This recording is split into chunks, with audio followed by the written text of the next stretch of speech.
Hey y'all, come look at this. Rais Samia amebadilisha upepo wa kisiasa. Anazungumza na wapinzani,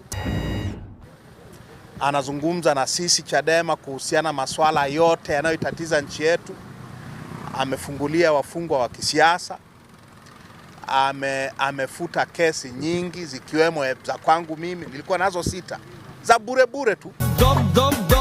Yes. Kwa hiyo kuna mazingira tofauti na yaliyokuwapo wakati kabla ya tarehe 7 Septemba mwaka. A few moments later.